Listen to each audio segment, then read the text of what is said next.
안녕하세요. 반갑습니다. 오늘 참 행복한 날입니다. 하나님께서 저와 여러분에게 준비하신 하나님의 은혜와 평안이 넘쳐나기를 예수님의 이름으로 축복합니다. 사사기 18장 1절로 13절에 있는 말씀을 중심으로 정면 돌파가 안 될 때라는 제목으로 말씀을 나누고자 원합니다. 오늘 본문에서 새롭게 다가오는 한 장면들이 나옵니다. 우리는 이러한 장면들을 어떻게 해석해야 될까를 생각해 봅니다. 여러분에게 한번 질문해 보고 싶습니다. 어떠한 사건과 문제를 해결하기 위해서 정면 돌파를 기본적으로 하게 됩니다.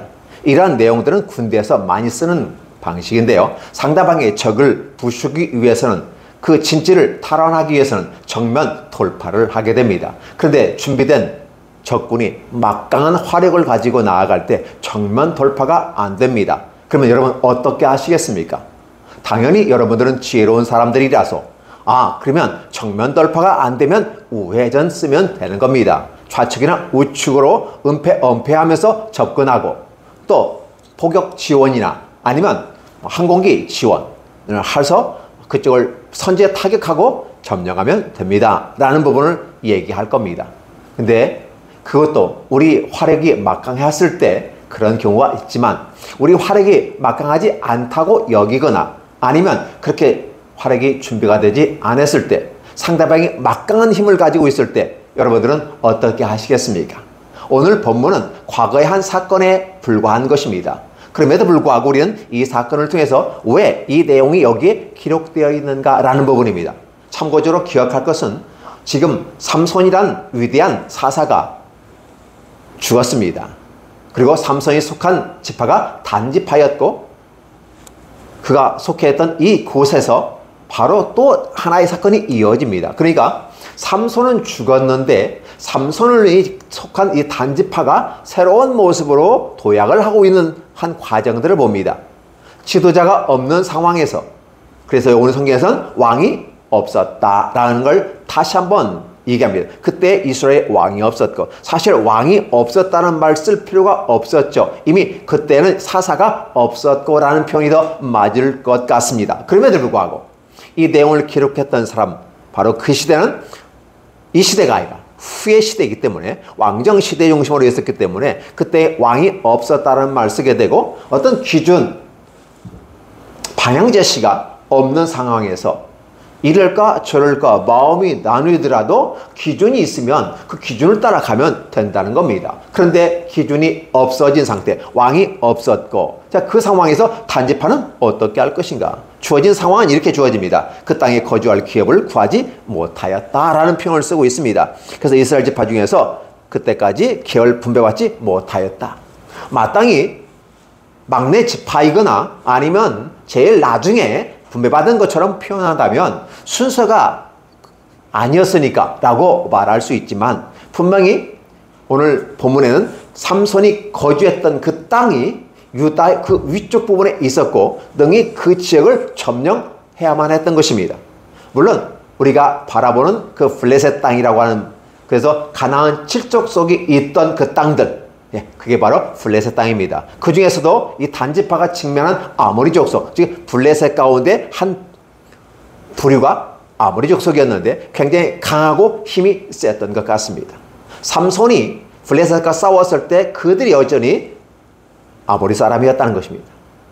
재미있는 건 뭐냐면 국가가 한 나라를 침략하고 그 땅을 차지하고 그 나라를 패망시킨 다음에 함께 더불어 그 땅을 차지하면 좋은데 이스라엘에서는 그런 방식이 아니라 지파별로 여호수아가 죽은 다음에 누가 먼저 그 땅을 올라가서 산지를 차지하겠느냐라고 질문을 하게 될 때 어떻게 합니까? 그 땅을 차지해야 하겠습니까? 모세가 죽었다고 했습니다. 여호수아가 이제 지도자로 왔는데 사실 여호수아도 그렇게 강력한 힘이 있지 않았습니다. 왜냐하면 모세의 영향력이 컸기 때문에 그렇습니다. 그러면 여호수아가 질문해 누가 먼저 가겠느냐라고 했을 때 유다가 먼저 올라갈지니라. 그래서 유다 가서 성공하고 그 땅을 차지하는 것을 보면서 물론 유다 자체도 그 땅을 제대로 차지하지 못했다는 표현을 쓰게 되면 차라리 한 번에 가서 온 국민이 가서 온 군대가 가서 딱 점령하고 뺏은 땅을 공평하게 딱 나눠서 이제 여기까지는 우리 땅 그래서 말뚝 딱딱 받고 그러면 좋았지 않았을까? 근데 왜 하나님은 각 지파별로 그 땅을 차지하게 했을까라는 생각을 해보게 됩니다. 비효율적이고 비효과적인 것 같이 느껴집니다. 왜냐하면 강한 지파는 차지할 것이고 그렇지 약한 지파는 차지하지 못할 거다. 아니 오히려 도망가게 될 거다? 예, 맞습니다. 오늘 이 본문에 나오는 단지파는 바로 유다 우회에 있는 그죠? 소알과 에스타올이라고 하는 그 지역을 분배받았습니다. 근데 그 지역 자체가 아모리 족속들이 강한 족속들이 있었던 곳이에요. 그러다 보니까 그들 앞에서 어떻게 감당할 수가 없어요. 단지파가. 그래서 결국은 그들을 쫓아내고 그 땅을 차지해야 되는 역사적 사명을 부여받았음에도 불구하고 단지파가 그걸 행하지 못했다는 겁니다. 여러분들은 이 사사기를 바라보면서 어디에 포인트를 둡니까? 하나님이 이스라엘과 함께하고 사사를 보내주셔서 이스라엘을 구원하셨다. 이 포인트에 맞춘다면 좀 해석을 좀 달리 해보는 건 어떨까? 시야를 좀 넓게 보는 건 어떨까? 제안해 봅니다. 오늘 이 사사기의 기본적인 부분은 하나님께서 젖과 꿀이 흐르는 땅, 이 땅을 우리에게 주셨다. 이스라엘에게 주셨다. 그러면 이 땅은 우리가 차지해야만 한다는 사실이었습니다. 사실 이렇게 차지하는 것은 하나님께서 이스라엘에게 심판자로서의 권한을 주셨습니다. 하나님께서 보실 때는 첫 번째 가나안 족속들, 그 첫 번째 가나안 족속은 힘이 세서 그 땅을 차지했다고 했습니다. 근데 하나님 보실 때 그들이 악한 결과를 맺었기 때문에 하나님은 역사 속에서 그들을 땅에 묻어버렸습니다. 어떻게 묻었습니까? 힘을 갖고 있는 자들에게 힘과 지혜를 가지는 현지의 블레셋 사람들, 가나안 칠족족을 통해서 그들을 멸망시켜버렸고 바로 지혜와 힘을 가진 가나안의 칠족속들이 그 땅을 차지하고 있는 것입니다. 그래서 최고의 좋은 땅을 누가 차지하느냐? 이제 힘과 지혜가 있는 가나안 칠족족이 차지했다. 그 중 하나가 아모리 족속이었기 때문에 그 땅을 차지해 두은 이스라엘에 대해서 아모리 족속은 여전히 항거하고 있고 그 땅을 차지하지 못하고 있다. 여호수아의 이게 서에 보면 분명히 그 땅을 주보를 주셨다고 합니다. 그럼에도 불구하고 그 땅을 차지 못하고 위로 올라가는 사건이 발생하는 것이 오늘 본문입니다. 그러니까 당면한 아모리 족속을 몰아내고 그 블레셋 족속을 몰아내고 자기 주 할당된 땅을 차지하고 그 땅에 거주해야만 해도 불구하고 사사가 있던 삼손 시대에도 그 일을 이루어지 못했거니와 이제 삼손이 죽은 후에 결국은 지도자가 없는 상황 속에서 결국은 단지파는 자신들만의 또 기업을 얻어야 되기 때문에 그 땅을 버리고 다른 데로 갑니다. 저는 그래서 이 본문 제목을 이렇게 잡았습니다. 정면 돌파가 안 될 때라는 부분입니다. 사실 이 모습은 하나님께서 세 번째 모습으로 가나안 땅을 통치한다는 사실이었습니다. 힘으로도 안 됩니다. 그다음에 힘과 지혜로도 안 됩니다. 그러면 최종적으로 무엇으로? 믿음으로 한다는 걸 보여주는데 이스라엘에게 요구하는 것은 믿음의 모습을 요구하였고 바로 블레셋에게는 하나님의 심판을 이야기하는 것이었습니다. 하나님은 바로 다른 강하고 큰 능력을 가진 어떤 그 나라를 동원해서 그 블레셋을 심판하는 것이 아니라 믿음을 가진 소수의 사람들이 지파별로 각자 할당된 곳에 들어가서 그 땅을 차지하는 것이었습니다. 근데 그 땅을 차지하지 못했다는 겁니다. 달리 말하면 하나님의 계획 가운데 하나님의 심판자로서 나아가는 그 길에 그 심판은 믿음의 심판이었다라는 것이에요. 블레셋은 그 중에서 아모리 족속은 심판을 받고 버려야만 하는 것입니다. 하나님께서 싹 수리해 버리려고 이미 죄가로 말미암아 죽어 마땅한 그런 블레셋이었습니다. 하나님 보실 때 말입니다. 그래서 그런 것에 함께 도구로 쓰임 받을 수 있는 사람들이 이스라엘 사람이었고 그 중에서 단 지파였다. 물론 다른 지파 유다나 에브라임이나 기타 다른 지파들은 땅을 차지했다는 것이었습니다. 단지파는 아직까지 찾지 못해서 분배받지 못했다는 말을 기록하고 있습니다. 그래서 소라와 에스타올에서부터 그들의 가족 가운데 용맹스러운 5사람을 보내어 땅을 정탐하고 그래서 우리는 이를 레갑이라고 하는 땅이기도 하고 이 라이스라는 땅이기도 하고 바로 이 땅을 차지하려고 하는 부분입니다. 저는 여기에서 그들이 가서 다섯 명의 정탐꾼을 통해서 그 땅을 탐지하고 보기도 좋고 아주 적과 꿀이 흐르는 땅 같은 멋진 곳을 차지했다. 결론적으로 말하면 승리하게 됩니다. 그런데 오늘 제가 점검하고자 원하는 것은 과연 왜 그 정면 돌파가 어려웠을까라는 것입니다. 단지파를 책망하고 그들이 결국은 믿음이 없었고 심판자로서 그 제 기능을 못한 것은 분명한 사실이지만 그들은 그들의 하나님 앞에서의 사명을 감당하지 못하고도 쫓겨나는 그들의 모습을 바라보면서 하나님이 분명히 적과 꿀이 흐르는 땅을 기업으로 주시겠다라고 모세에게 약속하셨고 멀리서 모세는 바라봤거니와 여호수아는 들어가서 그 땅을 차지하게 협조했습니다. 그러면 당연히 단지파는 그 땅을 차지해야만 했던 것입니다. 그럼에도 불구하고 차지하지 못했다. 삼손조차도 그 힘으로 그걸 차지하지 못했다. 결국은 다시 한번 우리에게 요구하는 건 뭐냐? 힘이 아니라 결국은 하나님의 정의, 하나님의 공의가 그 땅을 심판한다는 사실을 우리가 믿음으로 가지고 그 땅을 점령해 보았을 것입니다.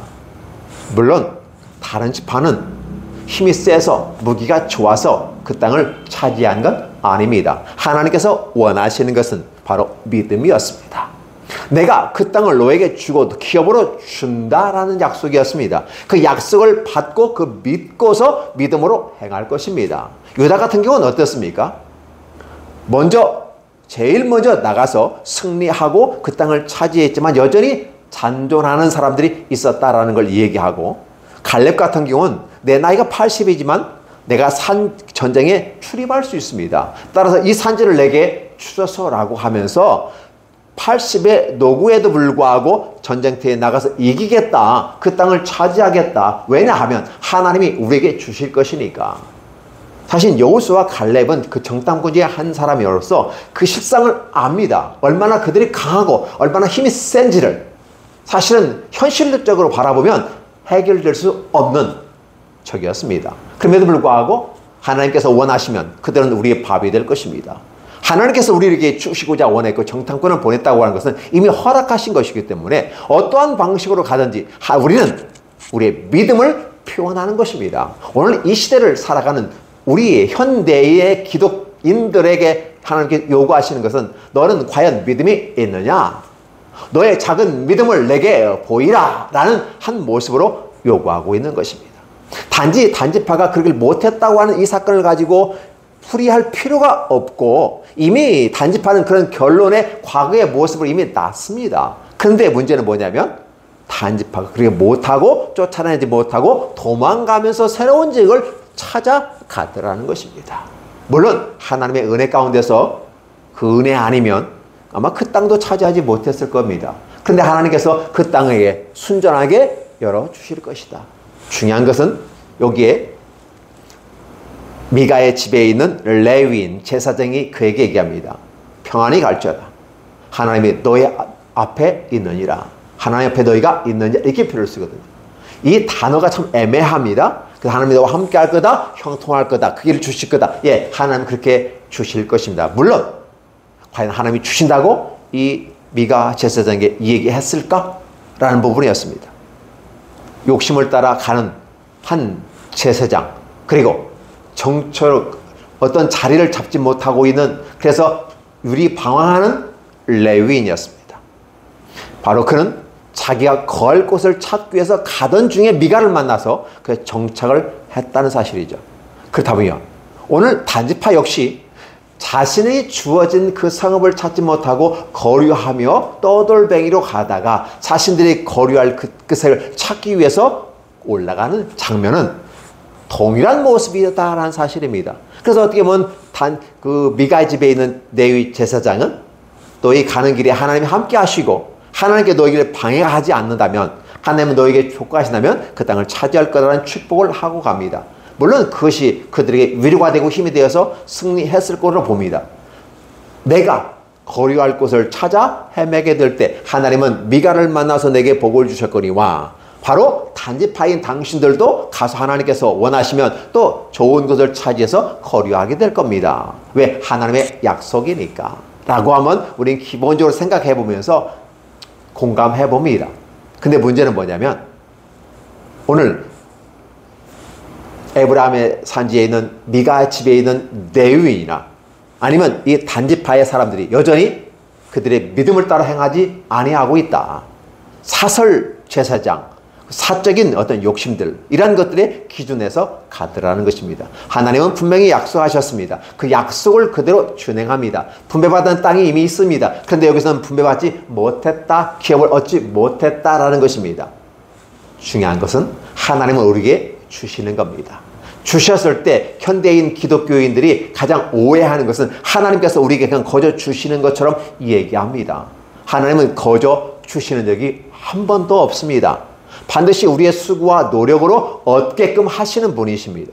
그냥 위에서 돈덩어리가 떨어지고 뭐 사업이 잘 되고 무조건 잘 되는 기복적인 신앙을 가르쳐 주는 것이 아니라 내가 너희들에게 준 땅은 거룩한 땅이고 좋은 땅이고 젖과 꿀이 흐르는 땅이야. 중요한 것은 그 땅을 차지한 사람이 그 땅을 차지할 만한 그릇이 안 됐어. 그래서 이 블레셋 사람 내가 심판하려고 하는 거야. 그렇기 때문에 내가 너에게 이 땅을 주겠다고 약속했고, 그러면 너희는 그 약속을 믿고 가서 그들을 믿음으로 심판하고 그 땅을 차지해. 그래서 그 땅을 차지해야만 했던 겁니다. 그런데 문제는 그들이 그 땅을 정면 돌파하지 못했다. 정면 돌파가 안 되니까 위에 서서 어쨌든 간에 공격해서 그 땅을 차지한다는 게 아니라 그쪽을 포기하고 다른 곳으로 가더라라는 부분입니다. 물론 해석을 하면 내가 이쪽 해봤는데 내 전공이 아닌 것 같아. 내 적성이 아닌 것 같아. 그래서 나는 이걸 안 하고 다른 걸 할 거야 라고 가시는 분들이 참 많습니다. 대학에 전공을 선택해놓고 4년의 시간들을 다 투자합니다. 그럼에도 불구하고 그 전공을 따라 가는 사람도 있겠지만 그렇지 못하고 다른 전공을 가서 복수 전공이나 부전공을 선택하는 분들이 참 많습니다. 아니, 그것과 전혀 관계없는 다른 전공을 통해서 자신의 길을 걸어가는 걸 볼 수 있습니다. 물론 개인적인 차원에서 자신의 현재를 바라보고 자신을 이해하지 못하고 자신의 재능과 내가 하고 싶은 것, 내가 잘하는 것을 파악하지 못하고 일단 합격 중심으로 했기 때문에 그렇지 않은가 싶기도 합니다. 여러분들은 어떻습니까? 하나님은 오늘 저와 여러분들에게 오늘 이 본문에 주어진 부분이에요. 정면 돌파하고 나가야 됩니다. 정면 돌파가 안 되면 우회를 해서라도 가야 됩니다. 결국은 그 땅을 차지해야만 한다는 것이었습니다. 왜? 바로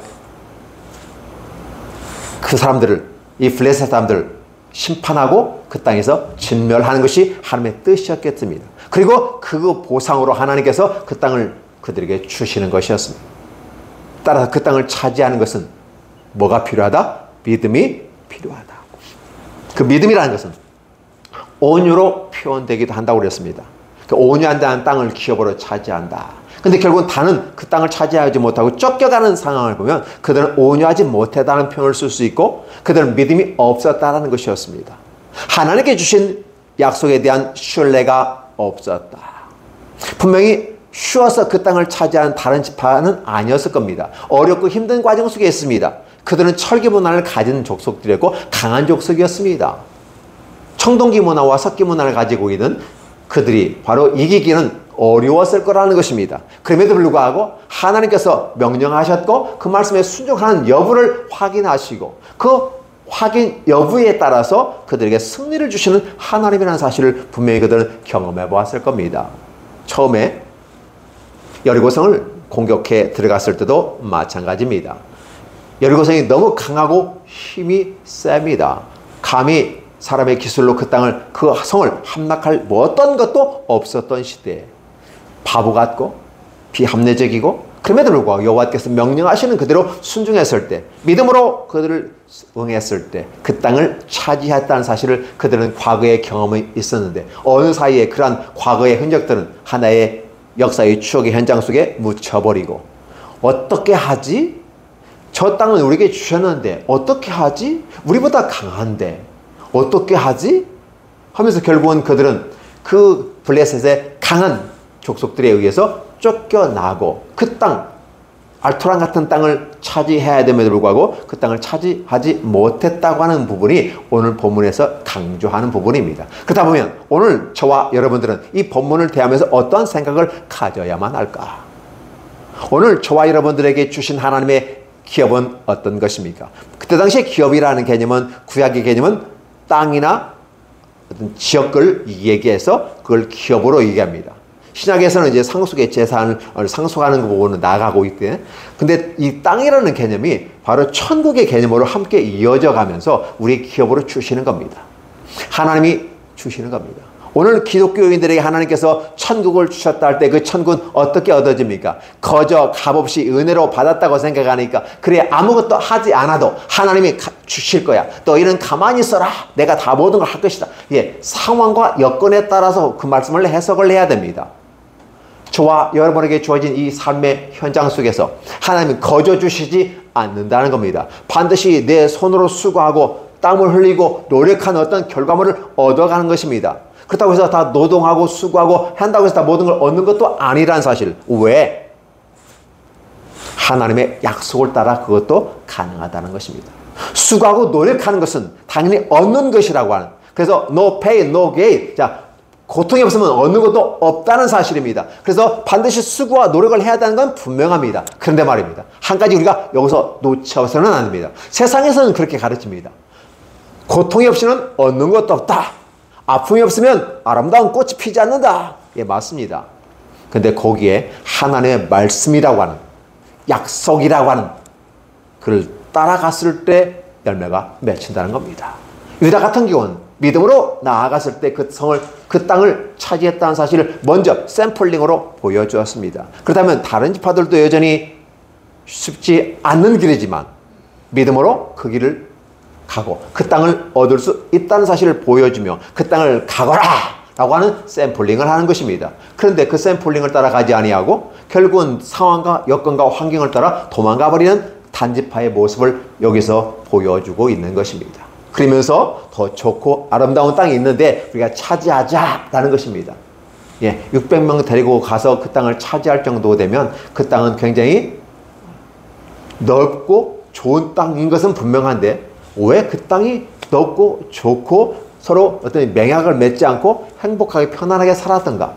하나님이 준비하신 것 같기도 하지만 사실 그들은 그 땅을 차지하기보다는 약속을 따라 가야만 했던 것입니다. 그럼에도 불구하고 그들이 약속을 제대로 지키지 못하고 믿음을 지키지 못했음에도 불구하고 하나님은 그래도 나아가서 새롭게 도전하는 모습에 하나님의 은혜를 주신 것 같고 그래서 그 땅을 차지하게 하신 것은 분명한 것 같습니다. 그럼에도 불구하고 우리가 놓쳐서는 안 되는 게 있습니다.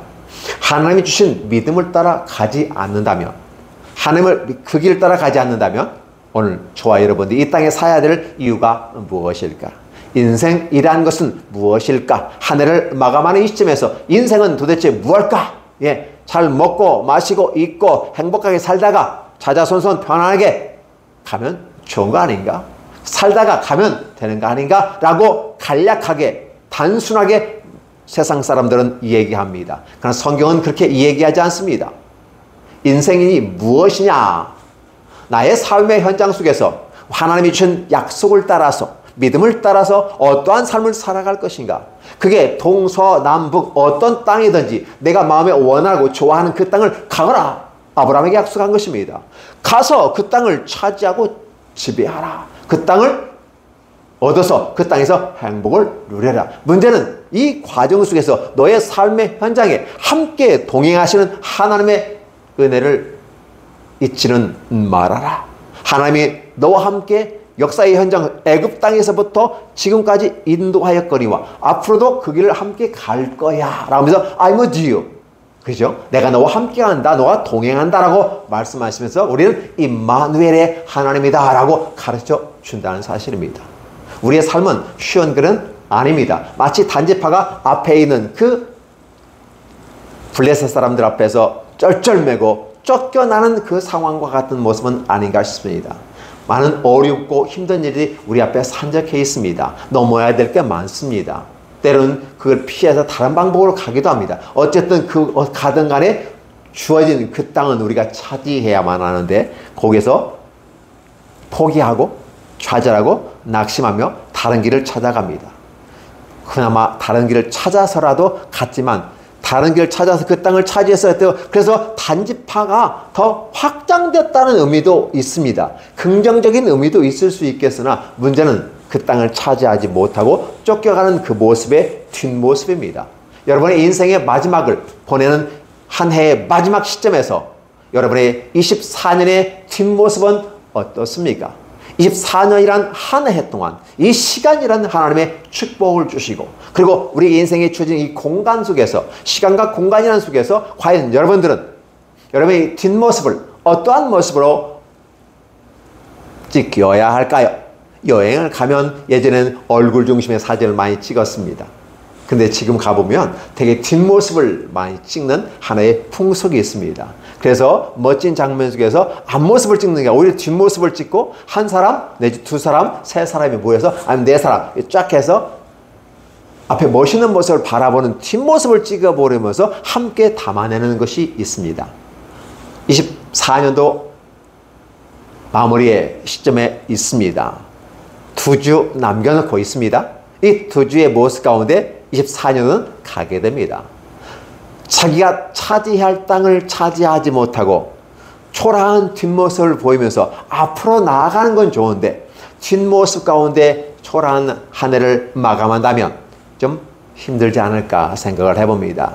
그래서 오늘 정면 돌파가 안 될 때라는 제목으로 설교를 잡았고, 이 단지파와 같이 우리가 과연 믿음은 제대로 소유하고 있는지, 근데 그 땅에 왕이 없으므로 그 기준이 없었다라는 말은 하나님의 말씀을 지키지 않았다, 자기 속에 옳은 대로 하였다. 제사장도 자신의 생각을 얘기합니다. 하나님의 생각을 얘기하지 않습니다. 하나님께 물었다는 말 자체가 없어요. 잠깐만 기다리시오, 내가 하나님께 기도할 테니까 하면서 마치 형식이라도 갖추어서 얘기했다면 좋겠는데, 평안히 갈지어다, 하나님이 너와 함께 할 거야. 문제는 뭐냐면 하나님 앞에서 너의 인생이 형통할 건데, 하나님 앞에서라는 단어는 동행한다는 의미도 있지만 하나님 앞에서 against, 대항한다는 어떤 의미가 있어요. 하나님 앞에서 너의 길이 하나님을 대적하면서 믿음의 반대편에서 걸어갈 수도 있고, 하나님 앞에 순전하게 갈 수도 있다. 근데 너에게 하나님께서 함께 하기를 원한다고 하는 제사장의 일반적인 축복을 하지만은, 오늘 저와 여러분들의 모습 가운데 하나님의 대적하면서 가는 내 인생길인가? 아니면 하나님 앞에서 같은 방향으로 하나님과 동행하며 가는 인생길을 걷고 있는지 한번 보셨으면 좋겠습니다. 여러분의 2024년의 인생의 뒤안길의 뒷모습은 어떻게 사진으로 남겨질까요? 한번 여러분의 뒷모습을 한번 찍어보시기 바랍니다. 단순히 외적인 뒷모습도 있지만 여러분의 시간 안에서의 24년의 뒷모습을 찍어보시고, 25년, 4년이라고 하는 공간에서도 여러분 한번 사진을 찍어보시기 바랍니다. 그럼 여러분은 직접 눈으로 보게 될 겁니다. 내가 얼마나 나이가 먹었는지, 내가 얼마나 성장했는지, 내가 얼마만큼 이루었는지 나의 뒷모습을 보게 되는 것이죠. 그래서 국화를 가르쳐서 내 인생의 뒤안께서 누님같이 생긴 꽃이요 하면서 국화를 바라보는 한 시인의 고백처럼 여러분의 모습은 어떻게 보일 겁니까? 여러분은 어떻게 보여주기를 원합니까? 여러분의 아내에게, 여러분의 남편에게, 또 여러분의 자녀들에게, 아니 여러분의 성도들에게, 그리고 여러분의 모든 보는 사람들, 이 사회의 모든 사람들에게 여러분들은 어떠한 뒷모습으로 찍힐 것인가 한번 생각해 보겠으면 좋겠습니다. 정면 돌파가 안 된다고 불평하며 짜증하며 나아가는 그들의 모습은 결국은 하나님의 뜻과 관계없는 그들의 삶을 살아가고 있더라 라고 하는 이런 부분이 오늘 이 시대를 살아가는 현대 기독인들의 모습은, 아니 기독교인들의 모습은 아닌가. 기독인들은 믿음을 따라 가게 됩니다. 그러나 기독교인들은 대개 이런 경우도 있을 수 있다라고 생각해 보면서 여러분에게 말씀을 전하는 것입니다. 정면 돌파. 이 정면 돌파는 나의 욕심과 욕망과 야망에 의해서 그러한 데서 좌절될 수도 있습니다. 그러나 하나님의 주신 약속과 하나님이 주신 그 축복의 기업을 향한 나의 줄다림은 계속 되어져야 합니다. 될 때까지 가야 됩니다. 정면 돌파가 안 되면 우회라 해도 가야 됩니다. 아니면 향후 협력해서 갈 수도 있습니다. 마치 연합정선을 썼던 그런 방법을 통해서 할 수 있습니다. 단독지파로 가든지 연합전선을 써서 가든지 방법은 다양한 방식이 있습니다. 근데 그 방법을 사용할 때 가장 중요한 한 가지는 기억하십시오. 단독으로 가든 연합으로 가든 중심은 하나님 앞에 있느냐라는 것이었습니다. 달리 말하면 2024년의 마지막 이 시점에서 우리가 생각해 볼 수 있는 것은 혼자 왔든 연합으로 왔든 단체로 왔든 어떤 모습으로 왔든 간에 하나님 앞에 서 있었습니까? 라는 질문을 저와 여러분에게 던져봅니다. 하나님 앞에 서 있었습니까? 하나님과 함께 어깨동무했습니까? 사진을 찍었을 때 하나님이 옆에 보이는 하나의 공간이 있습니까? 시간적인 어떤 그런 게 있습니까? 라는 것이었습니다. 그래서 저와 여러분의 인생의 뒷모습을 한번 바라보셨으면 좋겠습니다. 정면 돌파가 안 됐다 할지라도 여러분의 인생의 뒷모습을 바라보시고 또 새롭게 준비되는 25년도 하나님께서 분명하게 형통하게 하실 것이다 라고 말합니다. 하나님 앞에서 함께 가시겠습니까? 하나님을 대적하면서 가시겠습니까? 하나님은 저와 여러분에게 복 주시기 원합니다. 진정으로 하나님이 저와 여러분에게 축복하기를 다시 한번 기원합니다. 기도하겠습니다. 하나님 감사합니다. 무한한 사랑과 은혜로 우리의 삶을 이끌어주신 주님을 찬양합니다. 단지파의 한 행위, 제 기업에 분배되었음에도 불구하고 그 땅을 얻지 못하고 아직 거류할 땅을 얻지 못했으므로 그 약사가 시작되는 그 과정 속에 있는 이 단지파의 모습을 바라봅니다. 하나님, 이것이 우리의 현실은 아닐까요? 내 모습은 아닐까요? 다시 한번 질문해 봅니다. 그리고 하나님, 이러한 단지파의 초라한 모습들이 우리에게 보여지지 않게 하옵소서. 하나님이 복 주시지 않았다면, 그나마 그 땅마저도 얻지 못했다면 단지파는 어떻게 했을까? 하나님은 합력하여 선을 이루어가면서 우리의 부족하고 연약함에도 불구하고 그 땅을 차지하게 함으로써 단지파가 더 확장되는 그 모습을 보는 걸 볼 수 있습니다. 하나님, 우리의 삶에 함께 하시는 주님을 찬양합니다. 우리의 연약하고 부족하고 나의 판단 미스, 결정 이런 모든 것들이 약하고 부족함에도 불구하고 그 과정 속에서 하나님의 영광을 드러나고 우리와 함께 하시는 하나님의 모습이 내 삶의 현장 속에 저에게 보여지게 하시고 내 아내에게 보여지고 우리 자녀들에게 보여지고 성도들에게 보여지게 하시고 우리 사업의 모든 직원들에게 다 보여지게 하여 주시옵소서. 진실로 하나님과 함께하는 나의 모습이었기를 간절히 원합니다. 하나님 앞에서의 나의 삶이 형통한 삶으로 복을 내려주심을 감사드리고 24년도 아름답게 주님과 함께 마무리 잘 짓게 하여 주시고 25년도 새로운 주님의 주시는 기회 안에서 새로운 세계를 향해 달려갈 수 있도록 축복하여 주시옵소서. 예수님의 이름으로 기도하옵나이다. 아멘.